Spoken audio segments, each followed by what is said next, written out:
Bienvenue dans la seconde partie de cette édition Soir d'Info. Nous avons le plaisir de recevoir ce soir Alioune Tine, fondateur d'Africadium Center, et professeur Moustapha Sall, ancien secrétaire général du syndicat autonome de l'enseignement supérieur, SAES.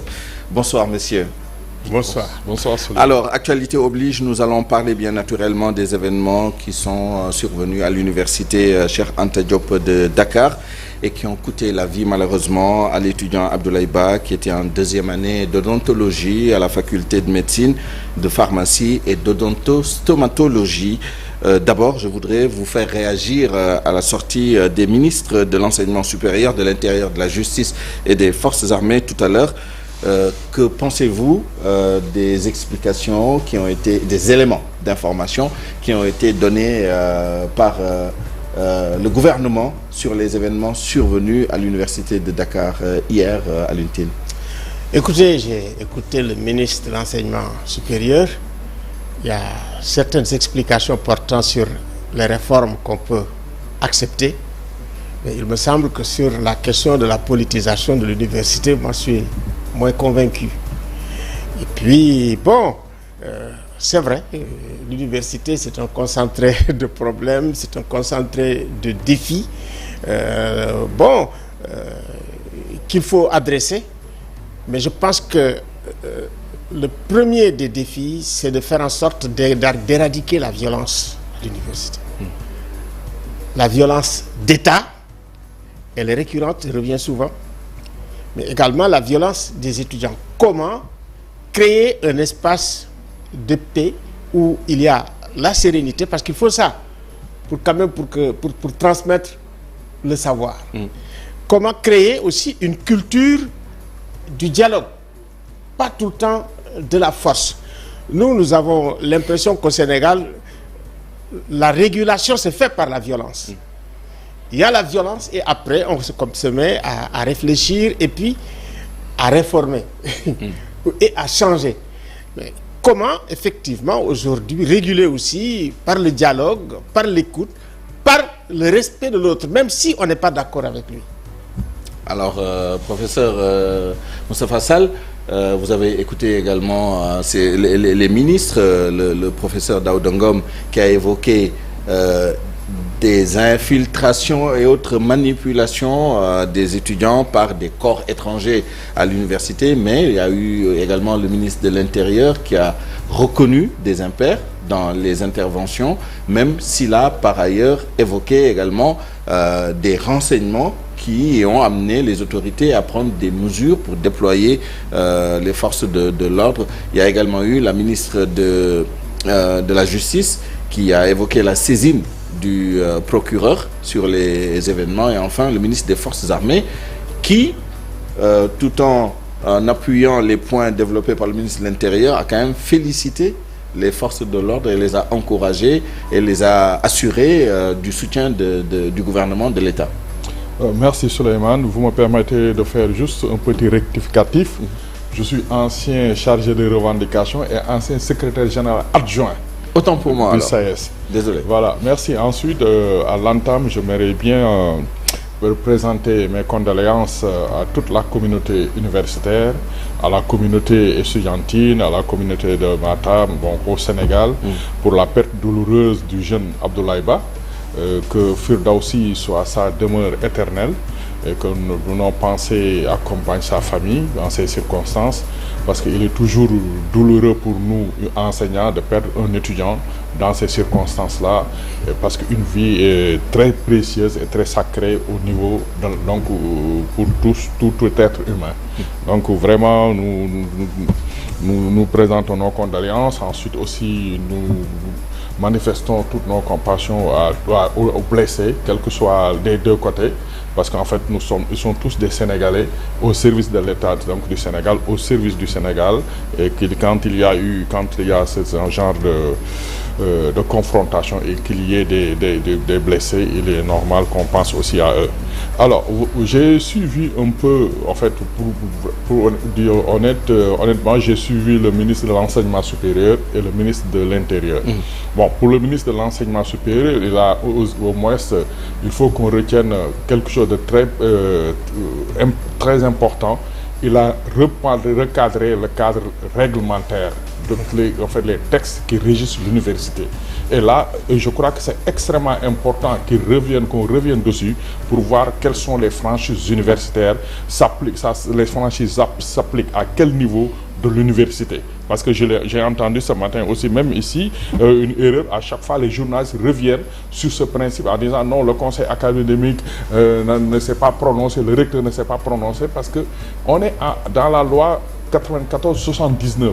1994 doit vous rappeler quelque chose. C'était l'année invalidée. Donc c'est en ce moment-là que les deux campus ont été séparés du point de vue réglementaire. Même s'ils sont dans un espace commun, à l'université ils sont assez séparés, mais quand vous êtes à l'université Assane Seck de Ziguinchor, vous voyez que l'espace n'est pas séparé, c'est un espace physique donc commun. Donc là, ça c'est important de rappeler ça, mais surtout, en fait, il a parlé un peu de cette nécessité.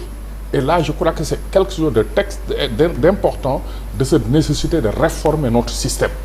Notre système est à bout de souffle. Et il ne s'agit pas que du système des bourses. C'est en fait donc tous les compartiments, on doit repenser même la réforme LMD par rapport à ces questions qui ont des incidences sur les bourses. Parce que la réforme LMD, on a toujours ce passage conditionnel où en fait quand un étudiant a 42 crédits, par exemple, il passe au niveau supérieur, mais en étant endetté de 18, par exemple, au lieu de 60 crédits, il passe à 42 crédits. Il amène les 18 crédits en dette. Et là, dans l'année qui suit, il a donc d'abord c'est 60 crédits qu'il doit valider, plus les 18 crédits de dette. Donc vous voyez très bien ça, ce qui fait que même quand un étudiant est en licence 3, si on commence à travailler pour qu'il puisse avoir la chance d'être en master, s'il est rattrapé par cet endettement-là, vous voyez très bien, il peut valider la licence 3 et entendre encore, on lui dit non, tu ne passes pas parce qu'il te reste encore la licence 2. Ça veut dire qu'il y a des mécanismes qu'il faut retravailler pour voir en fait comment en fait avoir une fluidité, avoir un produit déjà de qualité, mais aussi avoir une fluidité dans en fait le passage des étudiants. Et là, je crois que la réforme, parce que quand j'étais au ministère, j'ai eu la chance d'être au ministère, il y avait une commission qui était mise en place, dirigée par le professeur Omar Sok, et avec de manière vraiment élargie, avec donc un consensus vraiment d'implication de toutes les couches, c'était de réfléchir à regarder maintenant, à faire un peu l'évaluation de la réforme LMD. Et je crois que ça, il faut le reprendre. Cette perspective-là, il faut la reprendre pour qu'on puisse régler la question des bourses. Donc vous êtes d'accord avec le ministre de l'Enseignement supérieur, de la Recherche et de l'Innovation qui a dit que c'était une question de vie ou de mort, que cette réforme était nécessaire, même s'il n'est pas entré dans les détails comme vous.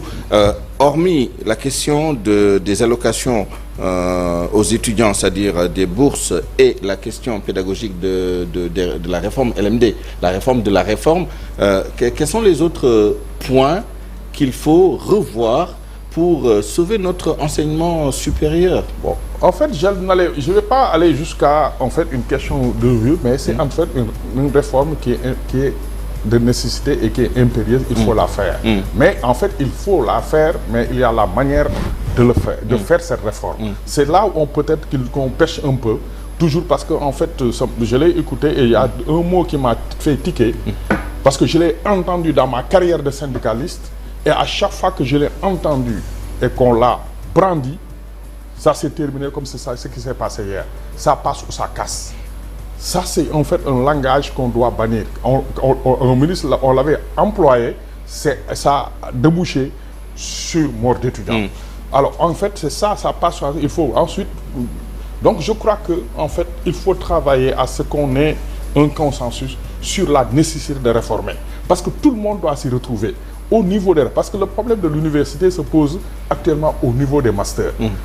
À l'heure actuelle, vous avez presque plus de 25 000 ou 30 000 étudiants qui sont au niveau master. Et quand vous faites le listing, il y a certains étudiants qui ne soutiennent jamais. Et donc, il va falloir retravailler ces masters. Qu'est-ce qui se passe? Où ça bloque? Parce qu'en fait, et là, on a vu que quand vous faites vraiment le diagnostic, vous allez voir qu'en fait, Ce n'est pas en M1 le problème. Le problème va se reposer en M2 avec où on a les engorgements crédit, parce que les statistiques montrent qu'il y a plus d'étudiants en M2 qui ne soutiennent pas tant qu'ils n'ont pas soutenu. Et là, ils sont dans le circuit et vous allez entendre souvent les bourses d'accompagnement, etc. Donc, ça veut dire qu'en fait, la réforme, il faut la faire et voir d'abord comment, parce qu'en fait, le système LMD, c'est un peu là où c'est un piège, parce que la licence est une sortie. Donc, quand vous avez la licence, vous n'êtes plus étudiant. Parce que vous avez votre licence. Parce que c'est comme si vous entrez en L1, tant que vous n'avez pas la L3 avec les 180 crédits, vous pouvez ressortir de l'université avec le bac. Ça veut dire que vous n'avez pas de duel, il n'y a pas encore par rapport aux autres, mais je parle de la réforme globale. Donc ça veut dire qu'il faut aller avoir la L3, avoir vos 180 crédits pour avoir votre diplôme. Mais quand vous l'avez, on vous dit que la licence est une sortie. Ça veut dire que quand vous l'avez, techniquement, ce n'est pas un passage automatique vers le master. Il va falloir recandidater à l'interne, voir un peu le recandidater. Et d'accord, il faut sortir et revenir. Il faut sortir, il faut attendre. Et là, quand vous attendez, on vous dit les conditions. Voilà, par rapport, si vous êtes dans les sciences humaines et sociales, c'est en fonction de ça, le nombre de doublements, et un fait important en fonction des capacités d'encadrement. Alors, imaginez, donc, ça veut dire qu'il va falloir regarder les dossiers, revoir, faire le tour des enseignants pour voir combien on peut encadrer, etc. Et vous voyez, le temps passe. Alors, si le temps passe, l'étudiant peut rester 2 mois, 3 mois sans être étudiant. Parce qu'il a déposé son dossier, il ne sait pas encore est-ce qu'il sera pris au master ou non. S'il n'est pas pris au master, il va aller essayer de chercher une formation payante. On reviendra là-dessus parce que c'est justement l'un des problèmes, puisque le ministère veut régler ce problème en étalant un peu le paiement des bourses sur la durée de séjour de l'étudiant à l'université. C'est une dimension de la problématique que vous évoquez. Mais le nœud gordien aujourd'hui, ce sont les bourses. Le paiement des bourses à échéance, avec tous les rappels dus, etc. Alors, comment sortir de l'ornière à l'UNTIN? Je rappelle que vous êtes quand même enseignant de vos formations et vous connaissez très bien le milieu de l'université. Écoutez, indépendamment de tout ça, je pense qu'il faut voir comment l'université va s'adapter au monde de demain, qui est un monde de technologie. Surtout avec les technologies cognitives qui sont capables aujourd'hui de faire plus et même mieux en matière de diagnostic en médecine. Intelligence artificielle qui pourrait opérer demain. Et puis, avec ce développement, moi je pense qu'à un moment donné, on va se poser même la question de la nécessité d'avoir des campus, des murs et tout. C'est pas moi qui le disais, c'est Michel Serres. Voilà. Et qui disait, mais attendez, on n'est pas en train d'anticiper l'université de demain. Ça, c'est un. De deux aussi, le grand problème que nous avons aujourd'hui, il y a la formation universitaire, mais à la limite, ça débouche sur quoi? C'est-à-dire que s'il y a une bonne formation en principe, je veux dire, voir comment faire en sorte que l'étudiant en matière, même en situation de master, puisse se passer même de la bourse pour travailler concrètement. Vous savez, dans la plupart des pays développés, que ce soit aux États-Unis ou ailleurs, Canada, l'étudiant à un moment donné, c'est lui qui étudie, mais qui travaille pour payer, ou qui s'endette pour payer. On n'en est pas encore là. Mais il faut réfléchir. Réfléchir, ça veut dire faire en sorte que l'étudiant ne soit pas seulement confiné.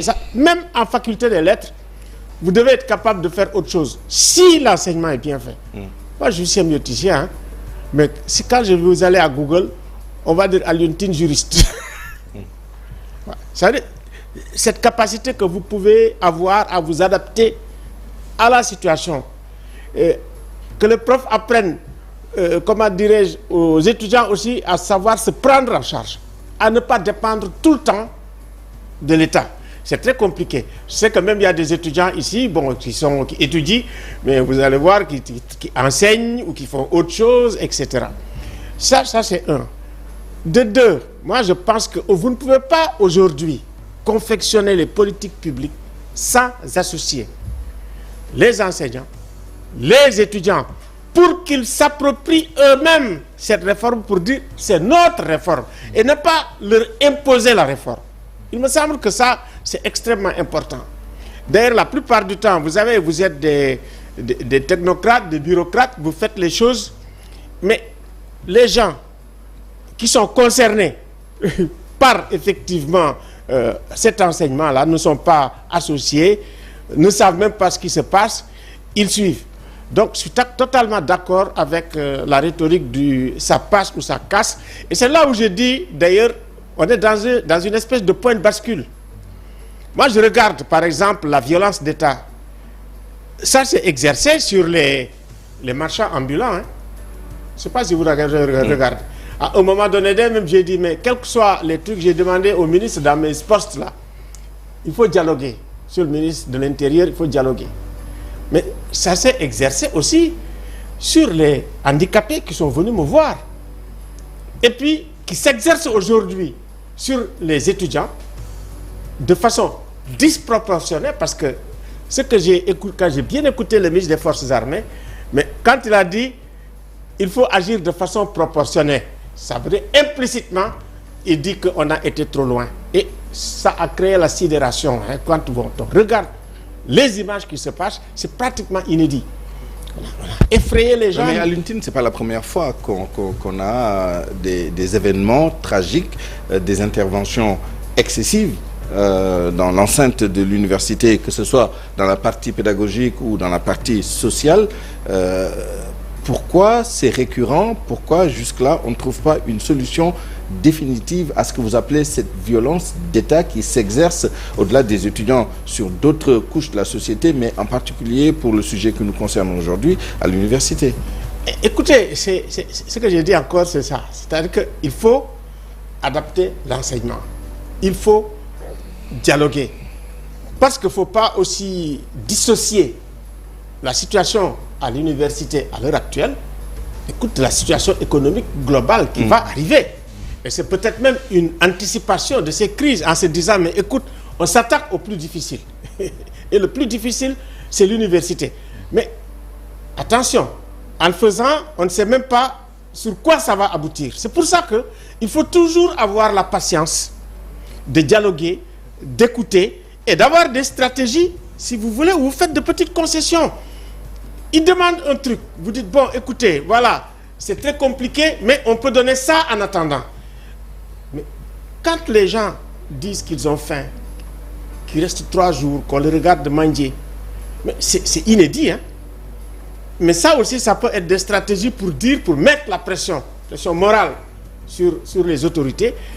Mais les autorités ne doivent pas dire, j'entends tout le temps, et ça, c'est encore, je l'a dit et l'a redit, que les autorités avaient peur ou avaient des scrupules. Nous, on va changer les choses. Jamais sous forme de défi quand vous vous adressez à des étudiants. Mais toujours dialoguer. D'autant plus que, franchement, les étudiants l'adorent. Les étudiants l'admirent. Le milieu universitaire, c'est le milieu par excellence presque acquis à Sonko. Mais ce qui s'est passé, c'est terrible, hein, pour les étudiants. C'est terrible parce que c'est leur étoile. Oui, il y a eu beaucoup de voilà. déceptions, et beaucoup de frustrations. J'ai entendu un étudiant qui dit sa communication, c'est l'accusation. Il faut qu'il change. Et il a donné des exemples concrets. Moi, je pense que nous sommes dans une situation difficile. On va vers une situation économique et sociale difficile. Ça affecte tout le monde. Il faut en discuter et faire en sorte que s'il y a des sacrifices à faire, qu'on partage les sacrifices. Alors, en toute connaissance de cause. Mais vous ne pouvez pas dire aux étudiants, je ne vous donne pas de bourse et en même temps acheter des véhicules aux parlementaires. Je suis d'accord pour qu'on ait des véhicules des parlementaires, mais il faut que l'État fasse un effort pour dire, écoutez, nous, on a fait des efforts et que tout le monde accepte de faire des efforts. Parce que on va vers une situation où des sacrifices de chacun sera nécessaire. Mais à partir de ce moment-là, que l'État prêche d'exemple. Alors, professeur Moustapha Sall, bon, il faut séparer les choses, l'académique du social, mais c'est difficile de faire le départ entre les deux. À l'évidence, tout est lié. Alioune Tine disait tout à l'heure qu'il faudrait, en substance, vraiment mettre tout le monde autour de la table. Il faut dialoguer, il faut discuter. Vous avez évoqué également, quand vous étiez au ministère, un travail vraiment inclusif qui avait été fait pour aider un peu à réformer les choses.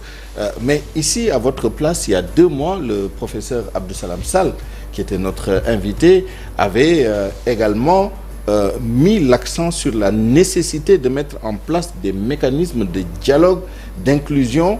Il avait même proposé un comité quadripartite avec le gouvernement, la société civile, le privé, mais aussi l'université, la communauté universitaire, enseignants et étudiants compris, pour essayer de régler le problème des allocations, des bourses.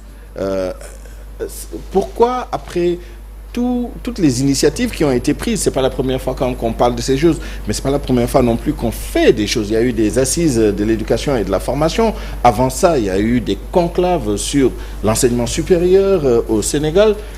Pourquoi ça bloque? Pourquoi déjà on n'exploite pas les résultats de ces réflexions-là? Et pourquoi jusqu'à présent on continue à parler de ce vœu pieux d'un dialogue, même si le ministre a évoqué tout à l'heure son ouverture. Moi-même, je vais l'interpeller. Si vous allez dans les ministères, que ce soit à l'enseignement supérieur, que ce soit à la primature, que ce soit à la présidence ou ailleurs, vous avez les universitaires. Alors, qu'est-ce qui se passe? Les universitaires sont là.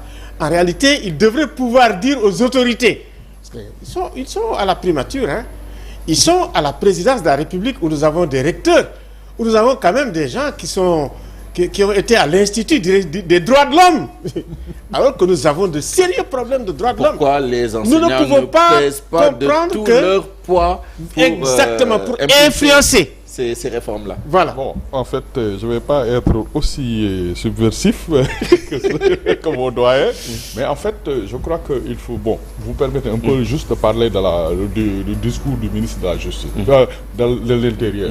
Et là, je crois que, en fait, peut-être qu'ils ont eu des renseignements, mais il faut savoir, moi, personnellement, j'ai été choqué, et je le dis, parce que quand je suis sorti de mon bureau hier, j'ai vu une unité d'élite de la police. Et cette unité d'élite de la police n'est pas formatée au maintien de l'ordre. C'est une unité d'élite qui intervient dans le cadre des émeutes, du grand banditisme, du terrorisme. Donc ça veut dire qu'en fait ce sont des policiers qui ne sont pas formés à dialoguer. Quand ils arrivent, c'est l'emploi de la force. La BIP, pour ne pas la nommer, la brigade d'intervention polyvalente. Qu'on retrouve dans l'intérieur du campus. Et tous les images, vous allez voir, ce sont des éléments de la BIP. Donc, ça en civil en général. En civil, et là c'est eux qui ont commencé. Et là j'ai vu une image dans le campus social où il y a un officier, un gémi, qui dit non, arrêtez, mais pas la violence, parce qu'il aurait constaté qu'il y a eu des dérapages. Parce que aussi, c'est ça le problème, ça veut dire qu'en fait, il y a l'information sécuritaire. Le campus social n'est pas régi, c'est comme la ville de Dakar partout. Donc les forces de l'ordre peuvent entrer. Mais quand on entre pour pouvoir maintenir l'ordre, on n'amène pas certains éléments, surtout une unité qui n'est pas formatée à maintenir de l'ordre. Le problème, on l'a toujours posé en disant que quand on intervient dans les campus ou à l'université, ne prenez des hommes aguerris qui sont spécialisés dans le maintien de l'ordre. Et ça, vous verrez que quand c'est le cas, les maintiens de l'ordre, il y a toujours eu ce type de conscientisation, etc. Parce que, attention, la majeure partie des officiers, tout ça, ils ont été étudiants.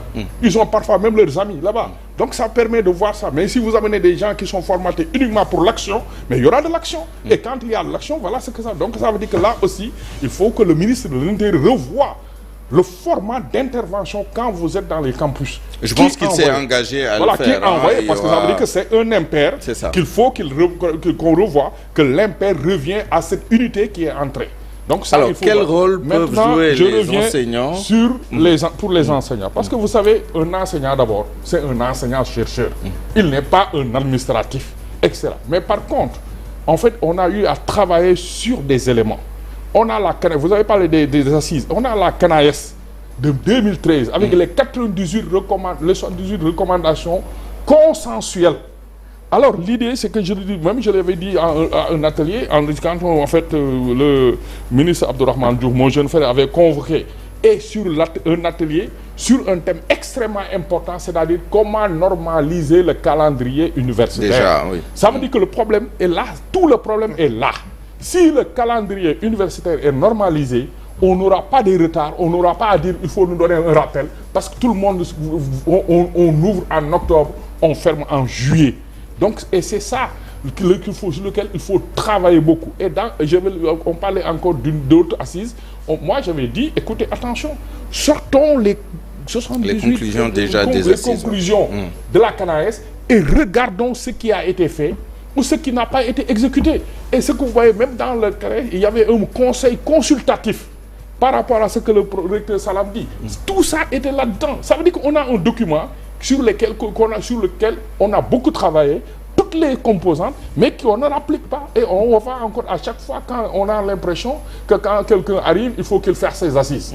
Quelqu'un arrive, il faut qu'il fasse ses assises. Donc, on n'aura rien à mettre sur la table pour concrétiser. Et je crois que c'est ça le problème. Bon, maintenant, le fait que les enseignants en fait, soit dans les ministères, ça c'est dans la politique. Moi, je me fous.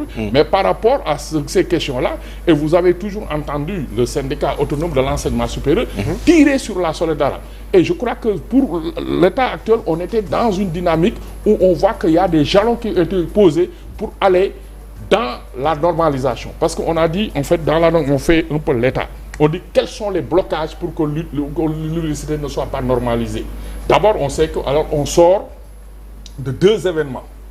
La Covid, dont on essayait encore de se relever par rapport aux universités. Et je rappelle que le Sénégal a fait preuve de résilience. Il y a d'autres pays africains où, après la Covid, l'école ou l'université est restée fermée 2 ans. On a eu à travailler sur ça. Et ensuite, là, peut-être qu'on a raté le coach pour normaliser tout ça, c'est quand on a fermé l'université. On a tout le temps marché pour qu'on l'ouvre, mais le moment où on l'a ouvert, est-ce qu'il n'était pas judicieux de ne pas l'ouvrir et de déclarer l'année blanche? Parce que si vous avez une année universitaire de 9 mois, vous fermez l'université pendant 8 mois et vous ouvrez 1 mois pour pouvoir rattraper encore 8 mois. Vous voyez très bien que vous projetez encore sur l'année N+1. Donc, je crois qu'à cette période-là, peut-être que la décision, en tout cas, j'ai réfléchi tout haut, c'était peut-être de nous dire, ok, on se retrouve en année blanche. Et elle est blanche pour tout le monde, et on remet les compteurs à 0. Mais bon, il y aura un incident, parce qu'il y aura des dégâts collatéraux, parce que si vous déclarez l'année blanche et que vous organisez le bac aussi, vous aurez encore 75 000 qui vont frapper. Et là aussi, je crois que c'est là où il faut aussi travailler par rapport aux universités, par rapport à l'orientation. Il y a des étudiants, il y a des bacheliers qui viennent à l'université à défaut. Il faut le trouver quand vous avez quelqu'un qui a 30 ans, qui a le bac, et vous l'orientez à l'université, vous voyez très bien qu'il va perdre encore du temps, il ne va jamais avoir... Alors je crois que c'est en ce moment-là j'avais théorisé qu'on puisse ouvrir, même avec le ministère de la formation professionnelle, qu'on essaie de multiplier les filières professionnelles. Mais aussi, cette réforme, il faut la faire en amont. Ça veut dire qu'il faut qu'on crée des lycées professionnels à partir de la 3e. Tout ça est dans les politiques publiques depuis des dizaines d'années, je peux vous le garantir, parce que j'ai travaillé personnellement sur ces questions-là. Le problème, c'est qu'il faut arrêter de faire des séminaires. Exactement. Et aller appliquer à l'action pratique. Donc, quel rôle parce qu'il ne nous reste plus beaucoup de temps, quel rôle pour la société civile? Évidemment, on l'a dit tout à l'heure, il faut que ce soit extrêmement largement inclusif, impliquer tout le monde dans la recherche de solutions. Mais quel serait le rôle spécifique de la société civile dans cette démarche de recherche de solutions de sortie de crise? Mais écoutez, moi je pense qu'il faut que la société civile travaille à terme pour l'éradication de la violence à l'université. Que ce soit la violence d'État ou la violence, comment dirais-je, estudiantine. Parce qu'en réalité, c'est souvent une réponse de la violence d'État. Donc, il faut d'ailleurs comment faire pour que, en réalité, on ait un espace de paix, d'études et de sérénité. Et il faut que les autorités écoutent à la fois les enseignants de l'université, c'est extrêmement important, les syndicats, écoutent les organisations de la société civile. Il faut aussi que les étudiants aient une capacité d'écoute. Parce que, bon, moi je me rappelle, hein, dans certaines universités, à partir de la licence, vous ne pouvez plus avoir de chambre d'université. On dit, vous êtes grand, laissez vos jeunes frères occupés. Vous quittez l'université et vous allez vous débrouiller un peu. Mais pour faire ça aussi, c'est qu'en réalité, il faut donner la possibilité aussi de créer des filières où, à partir de la licence, tu peux te prendre en charge, tu peux travailler, faire autre chose, etc. Il y a des gens qui font informatique, même si effectivement ils ne sont pas dans des bureaux, ils peuvent ouvrir leur propre cabinet, faire des... Il me semble qu'il faut réfléchir, faire en sorte que les gens aient la capacité, en dehors de l'État, il n'y a pas que l'État, en dehors de l'État, de dire, écoutez, je peux me prendre en charge, et puis et l'État aussi doit créer les conditions, si vous voulez, d'émergence de ce type d'individus capacitaires. Voilà, ça c'est extrêmement important. Et ça aussi, c'est la réforme de tout l'enseignement qu'il faut faire, qu'il faut revoir. Et que l'université ne soit pas comme une espèce de voie de garage. Voilà, vous avez votre bac, vous êtes à l'université. Le ministre se plaint pour dire que, bon, écoutez, nous avons des gens qui ont 30 ans, 31 ans, etc. Ça, c'est des problèmes concrets aussi. C'est des problèmes concrets. Le grand problème que nous avons, c'est des problèmes à la marge, certainement, parce que c'est pas forcément le problème le plus important, l'âge et le profil des étudiants. Le problème le plus important, c'est de donner de l'espoir aux jeunes, de leur donner un horizon, de leur donner du travail, parce que, c'est la majorité de la population. 2, c'est les plus vulnérables. En deux mots, tous les jours que Dieu fait, nous nous rendons compte que la jeunesse, elle est vulnérable, elle n'a pas de perspective, et ailleurs, ça fait des dégâts. Nous, jusqu'ici, ils prennent le truc pour dire, comment dirais-je, Barza ou Barzak. Ça, c'est un indicateur et c'est une alerte. En 2 mots, comment voyez-vous la suite? Est-ce qu'on peut sauver déjà cette année, au vu de la récurrence des crises cycliques tout au long de l'année académique, et comment faire pour justement sauver cette année-là? Non, en tout cas, là, il y a même, on parle de sauver là, il faut parler de sauver l'année dernière. Parce qu'il y a des universités qui sont encore dans l'année dernière. Donc vous voyez très bien, c'est ça le problème donc de ces cycles de fermeture non maîtrisés. Il va falloir travailler donc sur ça, et là je crois qu'il y a cette volonté-là, en tout cas au niveau des communautés universitaires, à travailler dans ce sens-là. Il va falloir les accompagner aussi pour qu'il y ait un peu cette stabilité. Là, c'est on peut faire des réformes, mais aussi de les faire au moment opportun et de manière graduelle. Parce que je crois que le problème actuellement, il va falloir aussi, et là, il faut qu'on évite d'être dans des extrêmes. Aussi bien pour l'État que aussi bien pour les étudiants. Les deux extrêmes deviennent très difficiles à se... Il faut qu'on puisse voir qu'est-ce qui s'est passé, comment accompagner, essayer de résoudre des problèmes qui permettront donc d'anticiper ou bien même d'éradiquer les futurs. Et là, je crois que c'est une approche pédagogique qu'il faut voir dans le consensus, donc dans l'inclusion, dans le dialogue, les échanges, ce qui peut se faire. Et au moins, on a un atout, c'est que, quel que soit même les étudiants, ils ne sont pas contre les réformes. Hein. Donc, ils ne sont pas contre les réformes. Là, l'État doit réformer et veut réformer et il doit. C'est la méthode qu'il faut revoir. Et ensuite, par rapport à l'ouverture, parce que, comme je l'ai dit, hein, quand les étudiants se fossilisent un peu à l'université, c'est qu'il n'y a rien dehors. Alors, il va falloir. Les universités sont en train de travailler sur des formations professionnelles et renforcement avec d'autres UE qui viennent pour leur ouvrir encore plus dans les compétences professionnelles. Et vous voyez maintenant, ces temps-ci, il y a un bouillonnement dans les universités avec des nouvelles idées qui émergent. On parle de l'agriculture, de la chaîne de valeur dans l'agriculture. Les universités commencent à s'intéresser à l'agriculture. Par exemple, l'université de Cheikh Anta Diop a créé UCAD Agropole. Donc vous voyez très bien, c'est commencer à dire l'UCAD vous pouvez nourrir l'UCAD, parce qu'à partir de la mobilisation des compétences. Et les autres universités sont dans cette perspective-là. Je crois qu'aussi, il va falloir un peu essayer de voir, de redonner, revoir qu'est-ce qui est en train de se faire au niveau des universités. Et quand on prend aussi au niveau ministériel des décisions par rapport à ces concertations, etc. Par exemple, l'atelier sur les bourses, je crois qu'ils n'ont pas travaillé avec des directeurs qui gèrent les affaires pédagogiques des universités. Il faut travailler avec aussi les personnes qui travaillent avec les étudiants, qui connaissent les étudiants. Parce que le problème, on parle souvent des amicales. Moi, je le dis toujours, les amicales, nous sont une amicale est une organisation ludique. Un étudiant peut ne pas appartenir à une amicale. Par contre, dans les textes, il y a les systèmes de représentation des étudiants à tous les niveaux. Donc, licence, master ou master LMD, aussi bien au conseil d'administration qu'au conseil académique. Il faut que ces étudiants-là soient dans toutes les instances parce que les textes les prévoient.